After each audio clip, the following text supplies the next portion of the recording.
और ऑलरेडी ये उत्ते जी चर्चा पहला तो चल रही थोड़े ध्यान च होएगा दमदमा साहब जी तख्त श्री दमदमा साहब विखे तलवंडी साबो विखे जथेदार श्री अकाल तख्त साहब वालों भी एक पत्रकार सम्मेलन जोड़ा करवाया गया सी जिथे मुख्य तौर पर उस तो पहला 27 तरीक को श्री अकाल तख्त साहब और फिर दमदमा साहब तख्त श्री दमदमा साहब तलवंडी साबो दोवां दे विच जिथे सिख जथेबंदियां दे आगूआं ने एक बड़ा इंपॉर्टेंट मुद्दा ध्यान से लिया सी उत्थे पत्रकार सम्मेलन होया सी उहदे विच बड़े पंजाब के सीनियर जर्नलिस्ट उन्होंने हाजिरी भरी सी और संबोधन भी किया सी। एक मत होके सारिਆਂ ने गल उत्थे महसूस की कि साजिश तहत एजेंडे तहत मिथ के बार बार किसान अंदोलन तो बाद पंजाब के हर लोग जिहड़े सरकारी जुल्म के खिलाफ आवाज़ चकते हैं और खास तौर पर एक कौम के तौर पर समुची कौम नूं सिख कौम नूं एजेंडे के तहत मिथ के ट्विटर फेसबुक और जिहड़े सोशल मीडिया प्लेटफार्म ने और अनगिनत main stream national media myth के अनाउंस करके ऑर्गेनाइज तरीके दे नाल नफरती प्रचार पंजाब दे विच फिरकू वंड पाउण लई कीता जांदा और अनफॉर्चुनेटली जिड्डे वड्डे सिस्टम तो हमला हुंदा है और जिड्डा वड्डा ऑर्गेनाइज्ड हुंदा है साडे कोल उस नैरेटिव का शिकार होने तो इलावा खास करके जिन्हां चैनल का दायरा पंजाब पद्धर तक है या वैब चैनल्स तक सीमित ने उस नैरेटिव का जिथे वो शिकार होंदे ने उत्थे आम लोग भी शिकार होंदे ने और पंजाब दे विच जिहड़ी साजिश तहत फिरकू वंड फैलाई जाती है उसका शिकार सो उहदे विच सिंह साहब ने भी अनाउंस किया कि कोई इहो जिहा प्लेटफार्म होना चाहिए जिथों ये मिथ के जिहड़ा नफरती प्रचार स्टेट स्पॉन्सर खास तौर पर मैं मैंशन कर रहा कि कोई आप मुहारे नहीं बल्कि स्टेट स्पॉन्सर्ड ये सारा कुछ सरकारां वालों अलग अलग पोलीटिकल पार्टियां दे IT सैल्स वालों मिथ के जिहड़ा नफरती प्रचार पंजाब के खिलाफ पंजाबियों के खिलाफ और जिहड़ी किसान अंदोलन दे विच पंजाबियों की एक इमेज एक हमदर्दी जिहड़ी सारी दुनिया दे विचों मिली उहनूं तोड़न लई उस इमेज नूं तोड़न लई जिहड़ा है बार बार हर 2-4 महीने बाद एक कैंपेन चलाई जाती है पंजाबियों के खिलाफ बदनाम करने की जिहदे विच सानूं इस तरीके नाल दिखाया जाता है भी जिवें असीं कोई बहुत खूनखार लोग हाँ असीं बड़े जुल्म करने वाले लोग हाँ असीं बड़े अग्रैसिव लोग हाँ सो ये उन्होंने काउंटर करने लिए जिहड़ा सिंह साहब ने भी अनाउंस किया सी भी कोई इहो जिहा ग्रुप होएगा जिहड़ा इन्हां सारे नैरेटिव नूं समय सिर जिथे काउंटर करेगा और उत्थे सही नैरेटिव जिहड़ा है मीडिया तक आम लोगों तक पहुंचाने का काम करे सो उस अपील तो इंस्पायर होके मेरे नाल डॉक्टर अमनदीप सिंह बैंस जी जिहड़े कि इस तो पहला किसान अंदोलन दे विच बहुत वधिया खास तौर पर जिथे ग्राउंड ते इन्होंने बड़ा वधिया पॉजिटिव रोल निभाया उत्थे हर रोज जिहड़ा पंजाबियों नूं खास तौर पर किसानां नूं उन्हां दे खिलाफ नफरती प्रचार ट्विटर ते या होर जगह हुंदा सी सो इन्होंने वो कैंपेन जिहड़ी ट्रैक्टर टू ट्विटर ਉਹਦਾ ਇਹ ਪਾर्ट बन के इन्होंने टीम वर्क ਦੇ ਵਿੱਚ ਉਸ ਨੈਰੇਟਿਵ ਨੂੰ ਭੰਨਿਆ ਉਸ ਤੋਂ ਬਾਅਦ ਜਿਹੜਾ ਮੱਤੇਵਾੜਾ ਦਾ ਮੋਰਚਾ ਲੱਗਾ ਸੀ ਜੰਗਲ ਨੂੰ ਬਚਾਉਣ ਦਾ ਉਹਦੇ ਵਿੱਚ ਇਹਨਾਂ ਨੇ ਮੋਹਰੀ ਰੋਲ ਨਿਭਾਇਆ ਔਰ ਜਿਹੜੀ ਪਬਲਿਕ ਐਕਸ਼ਨ ਕਮੇਟੀ ਬਣੀ ਸੀ ਉਹਦੇ ਮੋਹਰੀ ਆਗੂ ਨੇ ਔਰ ਉਸ ਤੋਂ ਬਾਅਦ जीरा शराब फैक्ट्री के लगे हुए मोर्चे के भी इन्होंने मोहरी रोल निभाया मेरे नाल सत्कारयोग श्री हर्ष भल्ला जी जिहड़े कि पंजाब अगेंस्ट करप्शन के मोहरी आगू ने और ज़्यादातर जिहड़े बहुत वड्डे तुसीं वड्डे घोटालियां दे बारे और जिहड़ियां करप्शनस चल रही ने पंजाब दे विच उहदे बारे अपनी आवाज़ बुलंद करते रहंदे ने और मेरे नाल अलायंस ऑफ सिख ऑर्गेनाइजेशन के साथी है असीं जॉइंटली जिहड़ा अज एक प्लेटफार्म लॉन्च करांगे जिहदे बारे डॉक्टर अमनदीप सिंह बैंस जी तुहानूं ब्रीफ करनगे एक ऑथेंटिक और ऑथराइज्ड जिहड़ा हैंडल होएगा जिथों असीं सारियां ये फेक न्यूज़ और जिहड़ियां हेट स्पीच स्टेट स्पॉन्सर्ड और जिहड़ियां आम सिख विरोधी पंजाबियों के विरोध दे विच कैंपेन्स हर महीने 2 महीने बाद चलदियां जिवें हुण भी 18 मार्च तो बाद एक ऑर्गेनाइज्ड कैंपेन चली सी जिन्हों असीं बहुत वधिया तरीके नाल असीं महसूस करते हैं कि काउंटर नहीं कर पाए और जदों उस नैरेटिव नूं असीं काउंटर नहीं कर पाए तो वह फिजिकल टॉर्चर जिहड़ा साडे पंजाब के नौजवानों ने घर च बैठे नौजवानों ने झेलिया उस नैरेटिव का आप लोग भी शिकार हुए पुलिस भी शिकार हुई और पोलीटिकल लोग भी शिकार हुए सो ये जिहड़ियां खास तौर पर दिल्ली तो ऑपरेटिंग जिहड़ियां ਅਗੇਂਸਟ ਜਿਹੜੀਆਂ ਸਿੱਖਾਂ ਦੇ ਖਿਲਾਫ ਕੈਂਪੇਨ ਚੱਲਦੀਆਂ ਨੇ ਉਹਨੂੰ ਕਿਵੇਂ ਕਾਊਂਟਰ ਕੀਤਾ ਜਾਏਗਾ, ਕਿਵੇਂ ਇਹਦੀ ਤਿਆਰੀ ਕੀਤੀ ਜਾ ਰਹੀ ਹੈ। ਔਰ ਇਹ ਇੱਕ ਅਥੈਂਟਿਕ ਜਿਹੜੀ ਇਨਫੋਰਮੇਸ਼ਨ, ਇੱਕ ਤਾਂ ਅਸੀਂ ਗਲਤ ਇਨਫੋਰਮੇਸ਼ਨ ਨੂੰ ਕਾਊਂਟਰ ਕਰਾਂਗੇ ਔਰ ਨਾਲ ਦੀ ਨਾਲ ਤੁਹਾਨੂੰ ਸਹੀ ਇਨਫੋਰਮੇਸ਼ਨ ਜਿਹੜੀ ਆ ਉਹ ਪ੍ਰੋਵਾਈਡ ਕਰਾਂਗੇ, ਕਿਉਂਕਿ ਸਿੱਖਾਂ ਨੂੰ ਬੜੇ ਲਿਮਟਡ ਜਿਹੇ ਪ੍ਰਸੰਗ ਦੇ ਵਿੱਚ ਜਿਹੜਾ ਵੀ ਹੈ ਸਾਡਾ ਮੀਡੀਆ ਨਾਲ ਵੀ ਦੇਖਿਆ ਜਾਂਦਾ, ਸਿਰਫ ਜਿਹੜਾ 1978 ਤੋਂ ਲੈ ਕੇ 1984 ਦਾ ਪ੍ਰਸੰਗ, ਉਹਦੇ ਵਿੱਚ ਹੀ ਸਿੱਖਾਂ ਨੂੰ ਜਿਹੜਾ ਡਿਫਾਈਨ ਕੀਤਾ ਜਾਂਦਾ, ਪਰ ਸਾਡਾ ਪ੍ਰਸੰਗ ਜਿਹੜਾ ਹੈ 1947 ਵਾਲਾ ਵੀ ਹੈ, ਉਸ ਤੋਂ ਪਹਿਲੇ ਦਾ। ਜਦੋਂ ਤੱਕ ਅਸੀਂ ਸਾਰੇ ਪ੍ਰਸੰਗ ਨੂੰ ਪਿਛੋਕੜ ਦੇ ਨੂੰ ਨਹੀਂ ਸਮਝਦੇ, ਅਸੀਂ ਸਹੀ ਜਿਹੜਾ ਪਰਿਭਾਸ਼ਿਤ ਜਿਹੜਾ ਉਹ ਨਹੀਂ ਕਰ ਸਕਦੇ ਕਿ ਸਿੱਖਾਂ ਦਾ ਰੋਲ ਤੇ ਰਿਐਕਸ਼ਨ ਕਿਹੋ ਜਿਹਾ ਹੋਣਾ ਚਾਹੀਦਾ। ਸੋ ਮੈਂ ਬੇਨਤੀ ਕਰਾਂਗਾ ਡਾਕਟਰ ਅਮਨਦੀਪ ਸਿੰਘ ਬੈਂਸ ਜੀ ਨੂੰ ਕਿ ਇਹ ਕਿਹੜਾ ਆਥੋਰਾਈਜ਼ਡ ਹੈਂਡਲ ਹੈ ਔਰ ਇਹਦਾ ਜਿਹੜਾ ਤਾਲਮੇਲ ਹੈ ਉਹ ਅਸੀਂ ਜਿੱਥੇ ਸਾਰੀਆਂ ਵੱਡੇ ਮੀਡੀਆ ਘਰਾਣਿਆਂ ਦੇ ਨਾਲ ਤਾਲਮੇਲ ਬਣਾ ਕੇ ਰੱਖਾਂਗੇ ਉੱਥੇ, ਕਿਉਂਕਿ ਜ਼ਿਆਦਾਤਰ ਜਿਹੜੀਆਂ 90% ਕੈਂਪੇਨ ਨੇ ਉਹ ਸਪੈਸੀਫਿਕਲੀ ਸਿੱਖਾਂ ਖਿਲਾਫ ਹੁੰਦੀਆਂ ਨੇ। ਸੋ ਇਹ ਜਿਹੜਾ ਟਵਿੱਟਰ ਹੈਂਡਲ ਹੈ ਉਹ ਵੱਡੀਆਂ ਸਿੱਖ ਸੰਸਥਾਵਾਂ ਦੇ ਨਾਲ ਨਾਲ ਸ਼੍ਰੀ ਅਕਾਲ ਤਖਤ ਸਾਹਿਬ ਅਤੇ ਸ਼੍ਰੋਮਣੀ ਗੁਰਦੁਆਰਾ ਪ੍ਰਬੰਧਕ ਕਮੇਟੀ ਨਾਲ ਤਾਲਮੇਲ ਬਿਠਾ ਕੇ, ਤਾਂ ਕਿ ਜਿੱਥੇ ਕਿਤੇ ਕੋਈ ਅਸੀਂ ਉਸ ਫੇਕ ਨਿਊਜ਼ ਨੂੰ ਔਰ ਫੇਕ ਪ੍ਰੋਪੇਗੈਂਡਾ ਨੂੰ ਫੜ ਲੈਂਦੇ ਹਾਂ, ਉਹਨਾਂ ਤੇ ਕੋਈ ਲੀਗਲ ਐਕਸ਼ਨ ਵੀ ਜਿਹੜਾ ਕਿਸੇ ਦੀ ਜਵਾਬਦੇਹੀ ਹੋਵੇ ਉਹਨਾਂ ਦੇ ਖਿਲਾਫ ਲੈਣ। ਸੋ ਮੈਂ ਬੇਨਤੀ ਕਰਾਂਗਾ ਡਾਕਟਰ ਅਮਨਦੀਪ ਸਿੰਘ ਬੈਂਸ ਸਾਹਿਬ।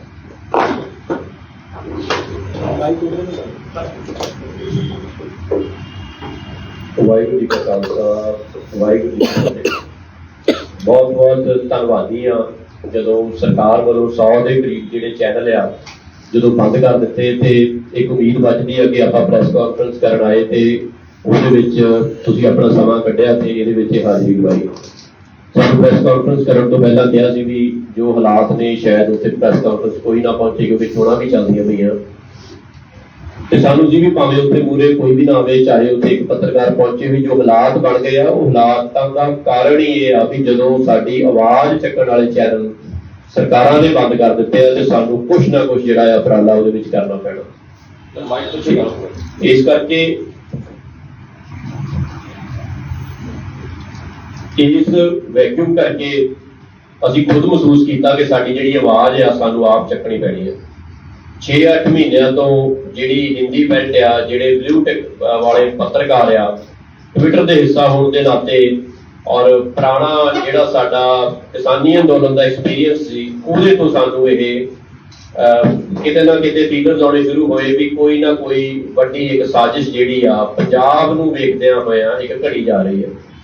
ਜਿਹਦੇ ਵਿੱਚ ਬਾਕੀ ਭਾਰਤ ਦੇ ਵਿੱਚ ਚਾਹੇ ਪੰਜਾਬ ਦੀ ਗੱਲ ਕਰੀਏ ਚਾਹੇ ਸਿੱਖਾਂ ਦੀ ਗੱਲ ਕਰੀਏ ਕੋਈ ਐਸਾ ਵਰਤਾਂਤ ਸਿਰਜਿਆ ਜਾ ਰਿਹਾ ਆ ਜਿਹਦੇ ਲਈ ਅਸੀਂ ਬਿਲਕੁਲ ਹੀ, ਕਿਉਂਕਿ ਇਸ ਤੋਂ ਪਹਿਲਾਂ ਕਦੇ ਅਸੀਂ ਲੋੜ ਨਹੀਂ ਮਹਿਸੂਸ ਕੀਤੀ, ਸਾਨੂੰ ਕਦੇ ਲੱਗਿਆ ਨਹੀਂ ਵੀ ਸਾਨੂੰ ਆਪਣੀ ਗੱਲ ਜਿਹੜੀ ਆ ਰੋਜ਼ ਦੀ ਰੋਜ਼ ਜਾਂ ਹਰ ਘਟਨਾ ਤੋਂ ਬਾਅਦ ਜਿਹੜਾ ਆਪਣੇ ਕਰਨ ਦੀ ਲੋੜ ਆ ਉਹਨੂੰ ਤੁਸੀਂ ਕੌਨਫੀਡੈਂਸ ਕਹਿ ਸਕਦੇ ਹੋ, ਇੱਕ ਪੰਜਾਬ ਦਾ ਆਤਮ ਵਿਸ਼ਵਾਸ ਕਹਿ ਸਕਦੇ ਹੋ, ਜਾਂ ਸਿੱਖਾਂ ਦਾ ਇੱਕ ਆਪਣੀ ਰਾਏ ਵੀ ਅਸੀਂ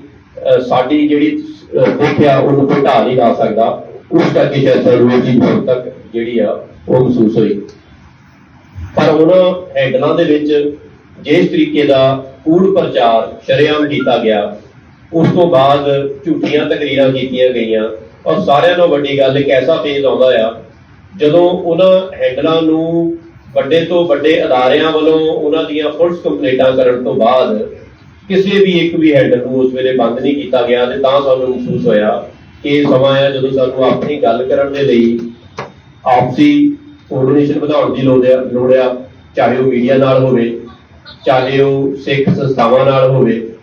ਇਸ ਕਰਕੇ ਅਸੀਂ ਜਿਹੜਾ ਹੈਂਡਲ ਆ ਅੱਜ ਤੁਹਾਡੇ ਮੂਹਰੇ ਉਹਨੂੰ ਅਸੀਂ ਲੋਕਾਂ ਦੇ ਮੂਹਰੇ ਤੁਹਾਡੇ ਥਰੂ ਪਹੁੰਚਾਉਣਾ ਚਾਹੁੰਦੇ ਹਾਂ।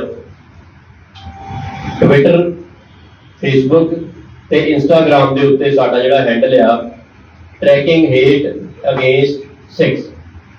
ਇਹ ਹੈਂਡਲ ਦੇ ਨਾਂ ਦੇ ਉੱਤੋਂ ਅਸੀਂ ਇੱਕ ਪਲੇਟਫਾਰਮ ਜਿਹੜਾ ਆ ਉਹਦੀ ਅੱਜ ਸ਼ੁਰੂਆਤ ਕਰਨ ਲੱਗੇ ਹਾਂ। ਇੱਕ ਨਿੱਕਾ ਜਿਹਾ ਸਾਡੇ ਵੱਲੋਂ ਕਦਮ ਆ, ਪਰ ਉਮੀਦ ਕਰਦੇ ਹਾਂ ਕਿ ਜੋ ਨੁਕਸਾਨ ਜਿਹੜਾ ਆ ਤਾਕਤਾਂ ਵੱਲੋਂ, ਸਰਕਾਰਾਂ ਵੱਲੋਂ, ਸਟੇਟ ਸਪਾਂਸਰ ਵੱਲੋਂ ਕਰ ਸਕਿਆ, ਉਹਦੇ ਵਿੱਚ ਜਿਹੜਾ ਹੈਂਡਲ ਆ ਅਸੀਂ ਆਪਣੇ ਵੱਲੋਂ ਜਿਹੜਾ ਉਹਦੇ 'ਚ ਤਿਲਫੁਲ ਜਿਹੜਾ ਆ ਉਹ ਪਾ ਸਕਾਂਗੇ। ਮੇਰੇ ਨਾਲ ਹਰਸ਼ ਕੁਮਾਰ ਭੱਲਾ ਜੀ ਨੇ, ਮੈਂ ਉਹਨਾਂ ਨੂੰ ਬੇਨਤੀ ਕਰੂੰਗਾ ਕਿ ਉਹ ਇਸ ਬਾਰੇ ਆਪਣੇ ਦੋ ਲਫ਼ਜ਼ ਕਹਿਣ।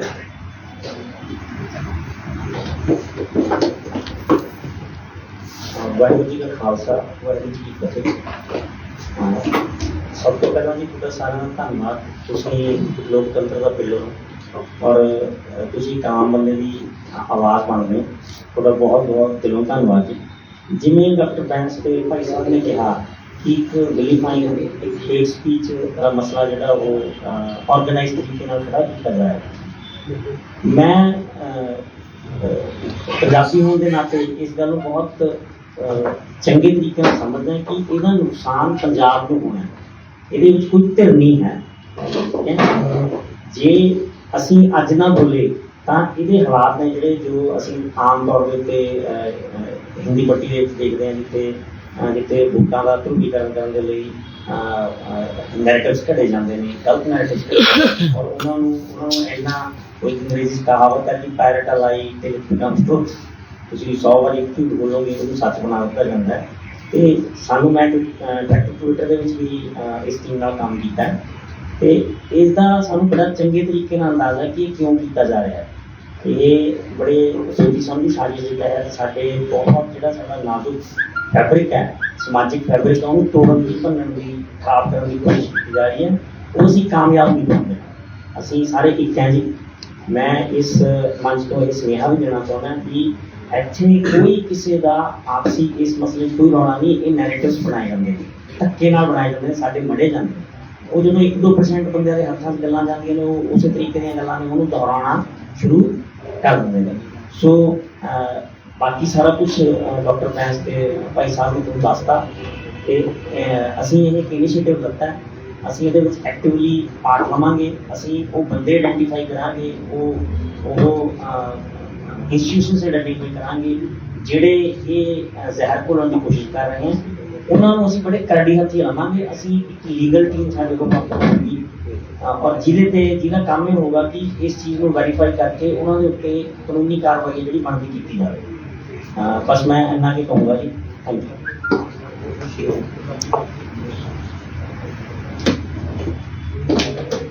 ਸੋ ਇਸ ਤੋਂ ਬਾਅਦ ਇੱਕ ਵਾਰੀ ਮੈਂ ਰਿਪੀਟ ਕਰਦਾ ਕਿ ਇਹਦਾ ਜਿਹੜਾ ਮੀਡੀਆ ਨੂੰ ਖਾਸ ਕਰਕੇ ਕਿ ਅਕਸਰ ਜਦੋਂ ਬਹੁਤ ਸਾਰਾ ਨੈਰੇਟਿਵ ਸੋਸ਼ਲ ਮੀਡੀਆ ਤੇ ਸਿਰਜਿਆ ਜਾ ਰਿਹਾ ਹੁੰਦਾ ਤਾਂ ਅਥੈਂਟਿਕ ਤੇ ਸੱਚੀ ਗੱਲ ਕਿਹੜੀ ਹੈ। ਅਗਰ ਇਨ ਕੇਸ ਤੁਸੀਂ ਇਨ ਜਨਰਲ ਜਦੋਂ ਟਵਿੱਟਰ ਹੈਂਡਲ ਬਿਨਾਂ ਕਿਸੇ ਚਿਹਰੇ ਤੋਂ ਚੱਲਦੇ ਨੇ, ਫੇਸਬੁੱਕ ਪੇਜ ਬਿਨਾਂ ਕਿਸੇ ਚਿਹਰੇ ਤੋਂ ਚੱਲਦੇ ਨੇ, ਤਾਂ ਮੀਡੀਆ ਉਹਨੂੰ ਕੋਡ ਨਹੀਂ ਕਰ ਪਾਉਂਦਾ ਆਪਣੀ ਸਟੋਰੀਜ਼ ਦੇ ਵਿੱਚ ਜਾਂ ਆਪਣੇ ਕਿਤੇ ਵੀ। ਸੋ ਅਸੀਂ ਪਹਿਲਾਂ ਚਿਹਰੇ ਅੱਗੇ ਲਏ ਆ। ਕੱਲ੍ਹ ਨੂੰ ਟਰੈਕਿੰਗ ਹੇਟਸ ਅਗੇਂਸਟ ਸਿੱਖਸ ਤੋਂ ਕੋਈ ਵੀ ਜਿਹੜੀ ਅਸੀਂ ਕੋਈ ਆਪਣੇ ਵੱਲੋਂ ਨਿਊਜ਼ ਪਾਉਂਦੇ ਆ ਜਾਂ ਕਿਸੇ ਨਿਊਜ਼ ਨੂੰ ਕਾਊਂਟਰ ਕਰਦੇ ਆ, ਸੋ ਅਸੀਂ ਮੀਡੀਆ ਦੇ ਅੱਗੇ ਐਲਾਨੀਆਂ ਆਪਣੇ ਚਿਹਰੇ ਦਰਸਾ ਕੇ, ਨਾ ਕਿ ਸਰਕਾਰਾਂ ਦੇ ਆਈਟੀ ਸਰਵਰ ਜਿਨ੍ਹਾਂ ਦਾ ਕੋਈ ਚਿਹਰਾ ਹੀ ਨਹੀਂ ਹੁੰਦਾ, ਜਿਹੜੀਆਂ ਆਈਡੀਜ਼ ਵੀ ਫੇਕ ਨੇ, ਜਿਨ੍ਹਾਂ ਦਾ ਨੈਰੇਟਿਵ ਵੀ ਫੇਕ ਹੈ, ਜਿਨ੍ਹਾਂ ਦੀਆਂ ਤਕਰੀਰਾਂ ਵੀ ਫੇਕ ਨੇ। ਸੋ ਉਹ ਉਸ ਤਰੀਕੇ ਦੇ ਨਾਲ ਅਸੀਂ ਝੂਠ ਨੂੰ ਸੱਚ ਨਾਲ ਕਾਊਂਟਰ ਕਰਨ ਲਈ ਐਲਾਨੀਆਂ ਟਰਾਂਸਪੇਰੈਂਟ ਤਰੀਕੇ ਨਾਲ ਪਹਿਲਾਂ ਆਪਣੇ ਚਿਹਰੇ ਅੱਗੇ ਕੀਤੇ ਨੇ। ਤੁਸੀਂ ਬੇਝਿਜਕ